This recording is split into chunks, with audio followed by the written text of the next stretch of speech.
My name is Nasreen.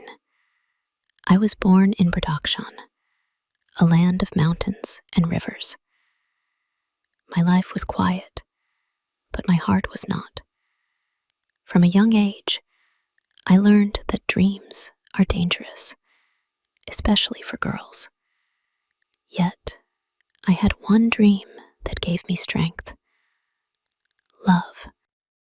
When I was 16, I met Qasim.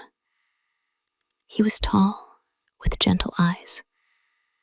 He loved books. He loved to talk about the future. He believed in study, in freedom, in choice. When he smiled, the world around me became brighter. We both went to school, even when it was hard. Many families thought girls should not study, but my father, though strict, allowed me. Qasim always encouraged me.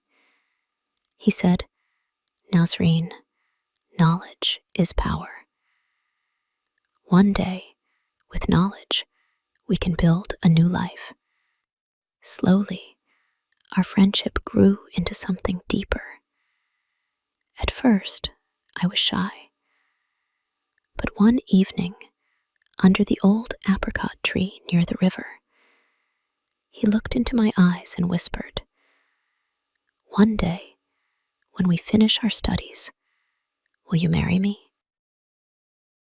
My heart beat so fast I could not breathe. I said yes. It was not just a word. It was a promise. From that day, I carried it in my soul. We dreamed together.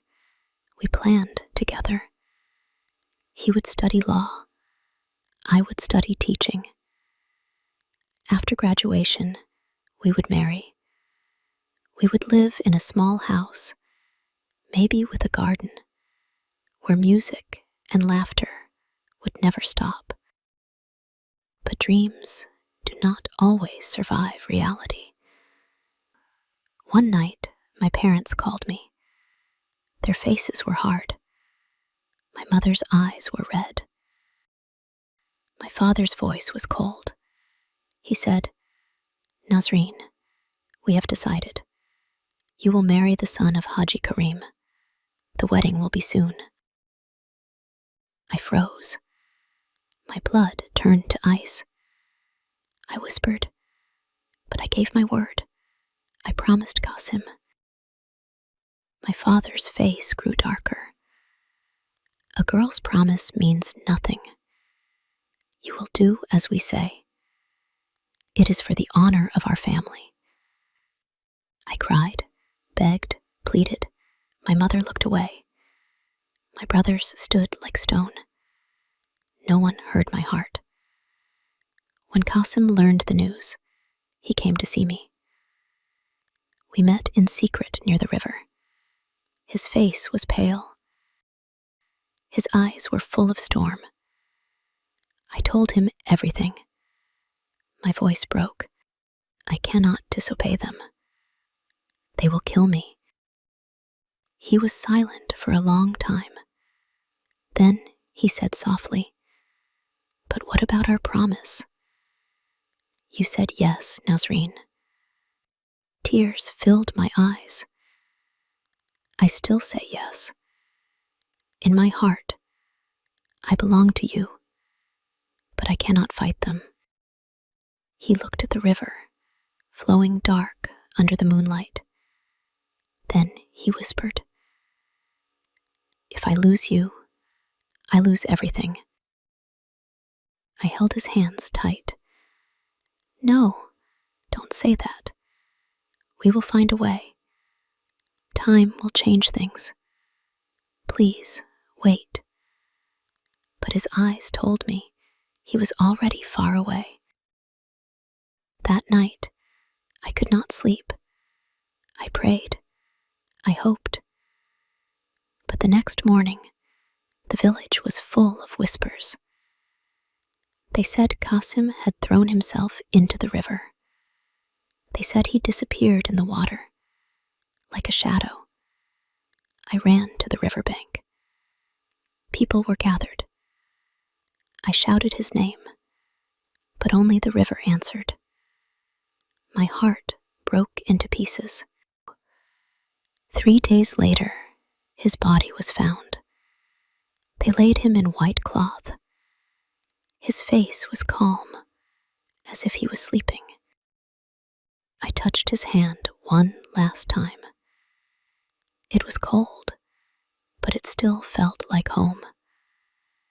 The day of his burial, I made a vow. I stood by his grave and said, "Qasim, I will never belong to another. I will keep our promise, even if the world calls me mad. My life will end, but my word will not." My parents still tried to force me, but I refused every proposal. I became stubborn, silent, distant. People called me cursed. They said no man wanted me. I did not care. My heart was already buried. Years passed. I became a teacher. I lived alone. I spoke little. But every year, on the day he died, I went to his grave. I carried a letter. Sometimes the letter was long, sometimes only a few lines. I sat by the stone, read the words aloud, and let the wind carry them. The first year, I wrote, "Qasim, I am still yours. Nothing has changed." The second year, "I teach children now. I wish you could see their eyes." The third year, "They say I am wasting my life, but they do not understand. My life ended the day you left." People watched me with pity, some with scorn, but I did not care. Each year I grew older.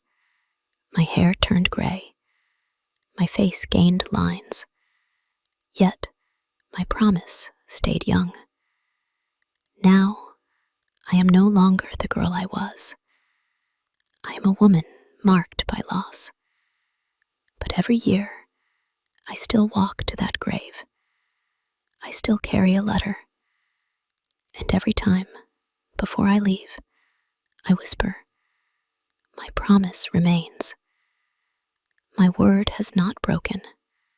Qasim, even in death, you are my only love. The world buried you, but it cannot bury my vow. The promise we made under the apricot tree still lives. It will live until my last breath. I know one day I too will be gone. Perhaps they will bury me near him. Perhaps my bones will rest beside his.